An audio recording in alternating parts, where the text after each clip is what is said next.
This is Create the Next from ProCFO Partners, where every week we explore strategies and ideas for financial management and growth to help today's businesses put their financial picture in context. Welcome back to Create the Next. You are listening to two people who both have colds. I'm Chris Bintliff, and I'm joined by Haleh Fardi, the Chief Visionary Officer of ProCFO Partners, one of my favorite people and the smartest person in the room. Haleh, welcome. It's good to see you. I'm sorry that you are, like me, feeling a little bit under the weather, but that's how it is at the end of the year and when we're in the middle of winter. And I wanted to talk to you about, I want to say collaboration and companionship, but I'm not sure if those are the right moves. Peer groups and mentoring. And I'm wondering what the difference is between a mentor and a friend who understands business. I'm wondering about if a peer group is just a network or if it's something I need to go join. And so let's talk about it. Tell me what your sort of definition of a mentor or a peer group is in our context of business growth. Thank you. Well, first, I hope your 9 days isn't what I deal with. But hope you feel better soon. Me too. As we were preparing for this, I thought there's peer group, there's mentor, there's coach, executive coach, and business coach is much needed in today's fast changing business world. We join networking groups. And why do we join networking groups? And I was thinking about it last night and this morning and my conversations with Nelson, and I thought how each of them truly have a different purpose and how I believe that they're necessary to continue to learn as you're growing your business. And if they all have the same one thing that's the same in all of them, is that an opportunity for us to learn from our network, learn from our peer group, learn from our mentor, and learn from our coach. And they're all different teachers. They're different types of teachers. So should I be creating a structured relationship around that? Like, you are my executive coach. I am seeking you out. And some folks, make a good living doing that. Should I be asking, folks who I really admire, look up to, hey, can you provide some mentoring to me? Like, if this is a brand new concept to me, how do I sort of begin thinking about this? Because, and here's the context of why I'm asking, I don't know, I can go hit the YouTubes and learn all the things. I can go read the social medias and learn all the things. And there's a human element that is missing in all of that. And I want to better understand how I should start calibrating myself towards those ideas. I think that's I love speaking with you for this exact reason. So YouTube is the expert sharing their knowledge. Coaching is an expert growing your knowledge. Oh, wow. That's how I see it. So if you want to go learn how to do some chords and the mechanics of a guitar, by all means, be me. I'm still in first position. I know how a guitar works. I can play a couple of songs. But if you want to learn how to get better at it continuously and improve your skills, to know where you need improvement, what position you're holding wrong the whole time and wondering why you can't, because that's when you need a coach and a teacher. And sure, it needs to be personal. Whether it's virtual in this world, they need to learn about you to know what areas they're going to help you with. So to answer your question, yes, if you're running a company and you want to grow it smart, I think an executive coach helps you get out of your own way. It's one of my favorite personal coaches or executive coaches, Parisa Benia, says, will help leaders get out of their own way. Is one of her ways of saying it. Oh, man, I love how you position these things. And that's a special skill set to be able to do that, to be able to see outside of oneself or to see better from or to empathize or to, have a vision that you can share with and sort of assimilate to somebody else's. What is your, as you just mentioned, a mentor of your own? Tell me about your experience with a coach or mentorship. Like, when did you get started with this? Is this something that you continue to do? Is this something that are you a mentor? Are you a coach? And how do you position yourself in those relationships? So yes, I was mentored in my first real job. Her name was Rana Rood. I don't think she remembers me or knows about me. This goes back 40 years. She was a CPA. We were a public company, publicly held company. We were a small company. And I was hired to be the cash receipts clerk, filling out the deposit forms and putting in the bank code. Remember when you had to deposit checks that way? Yep. And so I thought, well, this is for birds, and I automated it. So a thing that would take 2 hours took 10 minutes. I went to her, and not only did she continue to give me tasks, she would teach me what it meant, where it sat, why it was important. And a year and a half later, she said, I'm going to go get my MBA. You can do this job. And I don't think she even knows that she started my career. So she was a mentor without knowing it. Did you know it at the time, or is it only after you developed some professional perspective that you were able to say, that person was my first mentor? I didn't know it at the time. She was just really helpful to me, but it turns out. I knew it. She was generous. She was generous. She didn't have an agenda. She wasn't afraid of losing her job. I mean, this was, again, so I wasn't a CPA, but she taught us there had to be an external CPA who reviewed her work also. But she taught me how to work with that CPA, and the CPA's role expanded a bit as well. So we ended up being me as the controller, and that CPA way back when was a fractional CPA and had a role. I knew. I was in that moment very grateful to her, and I believe in watching her student learn and see a spark of talent in the career that chose me. I believe in some way she knew as well. I remember that conversation. I was 25 years old, 24 Wow. years old. Do you think, do you think that it's the context of the working relationship, or is it I'm thinking about organizations where they say, we're going to set up a mentorship. Yes. Because what you described is very organic. And I think we can all maybe look back, even at the sort of corollary is a favorite teacher who really made an impact and that you think about still, or as you point out, helped you learn. What do you think about like structured, we're going to set up mentorships? Are those as effective, or does there need to be an organic element? And how do I cultivate that? I'll answer the question in a couple of different ways. I know that my daughter, who's on the law school track, does internships at law firms, and they actually have a formal mentorship program. And so attorneys will sign up to be mentors for interns and first-year law associates. I don't know much about that, the politics of being a mentor or not. I do know, and she's going to be speaking with us in January, Carrie Burns from Michael Best. I mean, she does it because she's passionate about it. She's passionate about sharing.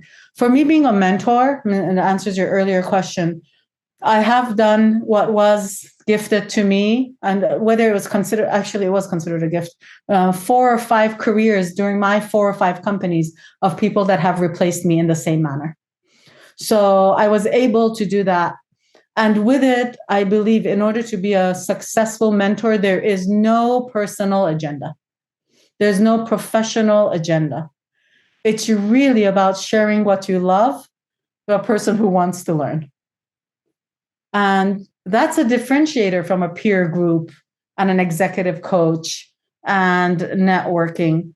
Mentors want to contribute. And they want to share what they love doing to a person who loves learning it. That's how I was mentored.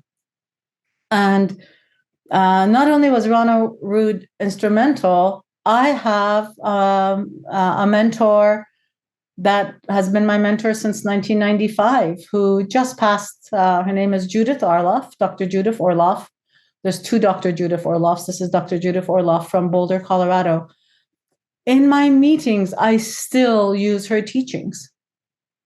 The core values of operating guidelines in our business, in every company I've started, we put in those core values: be solution-oriented, be open to give and receive feedback, learn from your mistakes. I mean, take personal responsibility. I have put those on a board because my style was direct to say, look, can we just do this? Because this was what she taught in her programs and in her company called Educational Discoveries. So Good mentors have wisdom that you can carry with you from career, from job to job. And actually, those things came into my personal life as well. What's interesting is, as you're describing, it becomes it's, the old sort of metaphor of the ripple, or, it becomes multi-generational, because as you impact somebody on your team with some of this same guidance or wisdom, they become whatever, transformed, more aware, and then the people that they impact. And so this one mentor, and somebody mentored that person, this one mentor can impact so much in business and in life. And as you pointed out, even in your personal life, it's such a powerful point of view. And I love that you shared some characteristics of that person. What's the difference between a mentor and an executive coach? An executive coach, I currently have I think a master. I mean, she's actually the master chair at Vistage, right? I believe she's a master executive coach. Not only does Amy Daniels passionate about learning about this and has certification after certification because she's interested in how the art and science of coaching works. She's an incredible coach. So she's new to me, but once a month when we sit together, it changes my business. She will listen as an executive coach. She knows my business. She knows a little bit about me. And she'll say, 1 year was, what can only you do? 1 year, it's how do you best serve your company? In a startup, can you imagine when you're doing everything? She'll ask a question that will sit with me and actually be incorporated in our annual strategic planning as we're looking at the founders and the leadership team. What can only you do? Outsource everything else, hire for everything else.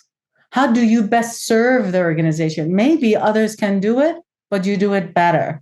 So this is just a little snippet of how transformational a good executive coach can be, and a good leadership coach can be in building companies. And look at what it does. It actually empowers me to empower others in my organization. Yep. Because I can ask the same question from them. Did I answer your question? Yeah, and it's as always a thoughtful perspective. What if this is new to me? What if I really want a mentor or a coach? Or what if I feel like I've got the skill sets and the experience and I'd really like to start sharing this, but my organization doesn't have this formalized, or I'm not sure what to do or where to start? Do you have some guidance or any advice? I mean, I've been lucky. I have experienced it organically, like you said, with Ron Arud. I have experienced it when you listen to Judith Orloff's memorial, which, as I mentioned, was a couple of weeks ago. Everyone starts with, Judith wasn't an easy woman, right? She was direct. She was brutally honest. But what she did was, one day she called me into her office, and she said, you have to be okay with making mistakes, your own mistakes. Your team is afraid of making mistakes. Just imagine the wisdom in that. And I said, I don't care if they make mistakes. I mean, we'll fix them. She goes, yeah, when they see you beat yourself up, right? So you'll end up having files in a drawer somewhere because they won't show you their mistakes and you can't improve. So look, this she said to me 30 years ago, 25 years ago, and I still practice it. So one, she was formally trained, and it was her life. She was a guru and a mentor to many, not just me. There were students of hers that became disciples, right? Right. So how do you do about it? It's be open to it, and you look for your guru, look for your mentor. And then if you're passionate about something, be generous. If someone's interested, don't be afraid. I just heard an example of someone saying it's a different role. We have a CFO and they want to do budgeting, but the CFO can actually help you budget so you don't go out of business next year. So we don't want to take budgeting from you, right? So there's a mentor in this organization for her, but she's so scared of losing her job that she's willing to do it poorly. And that gets back into, as you said, about agendas and things. There needs to be a mutual trust. There's a vulnerability involved that, I think doesn't come naturally for some folks, or is suspect because we're in business and who treats each other that way. So that leads me to kind of my question of, if I am in an organization, a large organization, and obviously everybody's different, we can't say generally, but if we are thinking a mentor group or a mentor sort of program would be right for us, do you have any advice for how I can either start thinking about that, or should I be looking for the right consultant who can help me shape that kind of program for sustainable success? The answer is yes and yes. So, number one, if you're looking, because you said vulnerability, I want to share, I am in Amy Daniels' Vistage peer group. Boy, are we vulnerable in that room. We are sitting with a group of peer CEOs saying what areas we need help with, what's broken in our companies, what we need to improve in our companies, our raw personal fears. And I'll get emotional. I sit in this room it's a new room for me. I feel like I've known them my life. They are personally vested in my success. So if you're looking for a peer group, find a peer group like Vistage. And the reason I'm making sure we're talking about mentors and peers, I'm making sure to say Carrie Burns, Parisa Benia, Rana Rood, Judith Orloff. And on the other side, I help Cherie Luna, Jennifer Donovan. I mean, I can go Wim Marsh, Jill Thompson. So as we go, these are the people, when you look back on your career, and they say, when you look on your career, it's not how much time you spent at work, but what you did with your children. What about our peers? This is how they've enriched my life, right? There's other organizations other than Vistage. There is Entrepreneurials Organization, there's YPO, and then there's associations that you can join. There is the Professional Women's Network. Just find a network, try a few until you find your peer group. Also seek out a leadership coach. Like a good one can be transformational, and then mentors are more personal.